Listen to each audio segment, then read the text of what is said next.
चांदनी रात का पराना कुआं,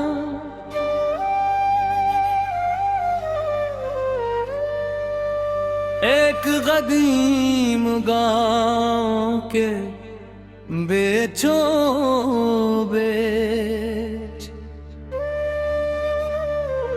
एक पुराना कुआं था इसके गर्द पत्थर की। गुलमंदेर बनी हुई थी और किनारों पर बिलेल पट्टी रहती।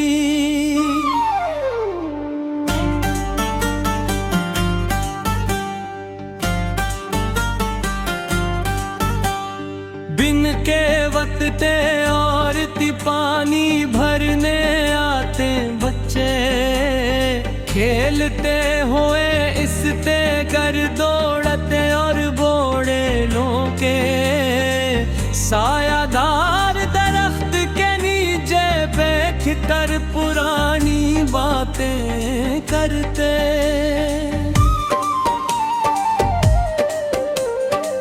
मगर राग होते ही पूरा गांव खामोश हो जाता और सिर्फ किनुए से ठंडी हवा के झूंदे उठते, जैसे वो अपने अंदर सदियों की कहानियां संभाले बैठा हो।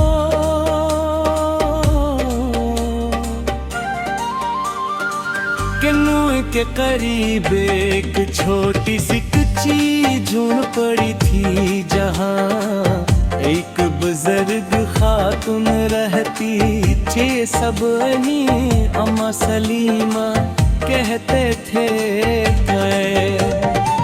इनके सफेद बाल हमेशा दोपटे में छुपे रहते और चेहरे पर ऐसी शफकत थी कि हर में वाला अपनी माँ की तरह इज्जत तो का।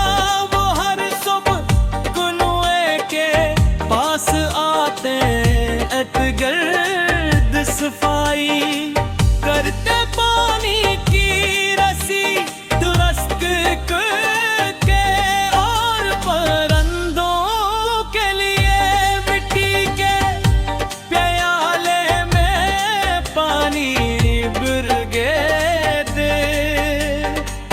एक शाम में भी इस गांव में जा पहुंचा सूरज गुरूब हो रहा था और आसमान नारंगी रंग में डूबा था।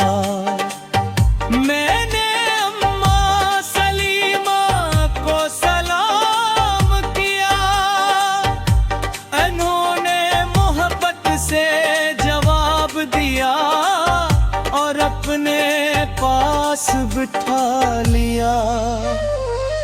कुछ देर तक हम दोनों खामोशी से किनारे में झांकते हैं। पानी इतना साफ था कि ऊपर का आसमान इसमें साफ दिखाई दे रहा था।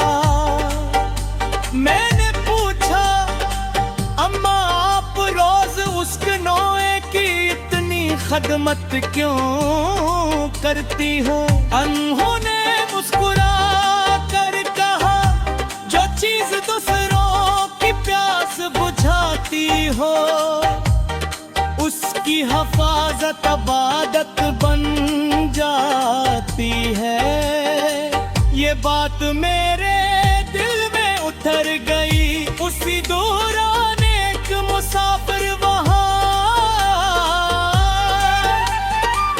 इसके कपड़े गर्द से इटे हुए पे बरछे पर थुकन नमा थी।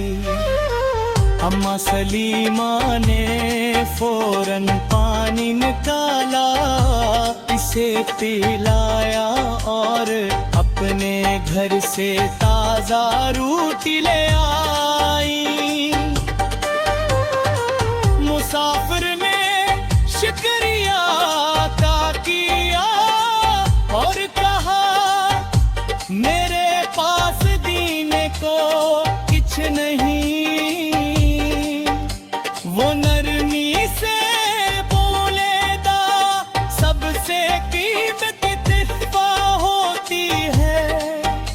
मुसाफिर की आंखों खरराए, रात आसमां आसमां पर इतर दे, चांद आसमान पर नहीं आ गया और इसकी रोशनी किनोए के पानी में चमकने लगी।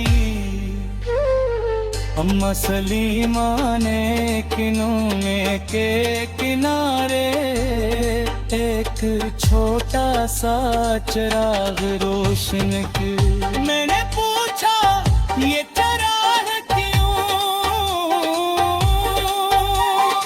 शायद कोई रात का मुसाफिर पानी ढूंढता हो, यहाँ जाए।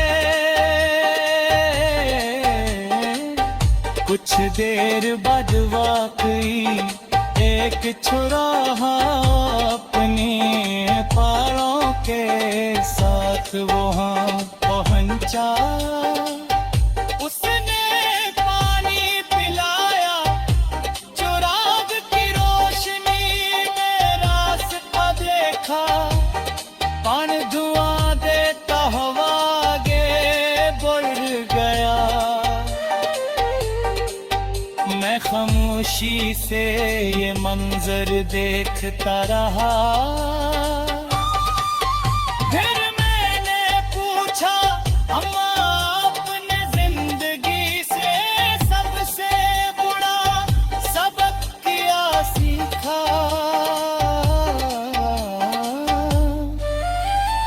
इन्होंने किनुए के पानी में अपना अक्स देखते हुए कहा, पानी जितना गहरा होता है इतना ही फरोश होता है।